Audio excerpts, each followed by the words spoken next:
সবাইকে সংবাদ এক নজরে স্বাগত। সাথে আছি আমি সোনিয়া ইসলাম। প্রশাসনের কেন্দ্রবিন্দু সচিবালয় অগ্নিকাণ্ড নাশকতা কিনা তা তদন্তের পর বোঝা যাবে বলে জানিয়েছেন স্বরাষ্ট্র উপদেষ্টা জাহাঙ্গীর আলম চৌধুরী। ঘটনা তদন্তে গঠিত হয়েছে উচ্চ পর্যায়ের 7 সদস্যের কমিটি। এদিকে কর্মকর্তাদের প্রবেশের জন্য সকাল 10টার পর একটি মাত্র ফটক খুলে দেওয়া হয়। বিদ্যুৎ না থাকায় অনেকেই অলস সময় কাটিয়েছেন।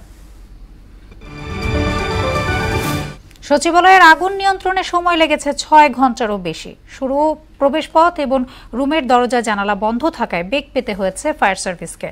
আর প্রশাসনিক কেন্দ্রবিন্দুর এই অগ্নিকাণ্ডে পতিত সরকারের আমলাদের ষড়যন্ত্র দেখছেন ছাত্র আন্দোলনের সমন্বয়করা। এছাড়া ফেসবুক পোস্টে ক্রীড়া উপদেষ্টা আসিফ মাহমুদ সজীব ভুইয়া অন্তর্বর্তী সরকারকে ব্যর্থ করার চেষ্টা চলছে বলে জানান। নির্মোহ ও নিরপেক্ষ তদন্ত এবং দালিলিক প্রমাণের ভিত্তিতে বিডিআর হত্যাযজ্ঞে জড়িত দেশি বিদেশি চক্রকে চিহ্নিত করা হবে বলে জানিয়েছেন কমিশনের চেয়ারম্যান অবসরপ্রাপ্ত মেজর জেনারেল আলম ফজলুর রহমান। সকালে পিলখানায় 5 বিজিবি সম্মেলন কক্ষে প্রথম বৈঠক শেষে এসব কথা বলেন তিনি। রাষ্ট্রীয় গোয়েন্দা সংস্থা একটি রাজনৈতিক দল গঠনের চেষ্টা চালাচ্ছে বলে অভিযোগ করেছেন বিএনপির সিনিয়র যুগ্ম মহাসচিব রুহুল কবির রিজভী। এতে জুলাই বিপ্লবের আত্মত্যাগ বিফলে যাবে বলেও মনে করেন তিনি। এদিকে ভোটাধিকার ফিরিয়ে আনার মাধ্যমে কেবল জনগণের সরকার প্রতিষ্ঠা সম্ভব বলে মনে করেন দলের স্থায়ী কমিটির সদস্য নজরুল ইসলাম খান। সিরিয়ার টারটাউস এলাকায় এক অতর্কিত হামলায় পুলিশ বাহিনীর 14 জন নিহত ও আরও 10 সদস্য আহত হয়েছে।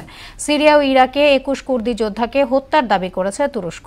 অন্যদিকে আফ্রিকার দেশ মোজাম্বিকের এক কারাগারে দাঙ্গায় 33 বন্দী নিহত ও আরও 1,500 আসামি পালিয়েছে।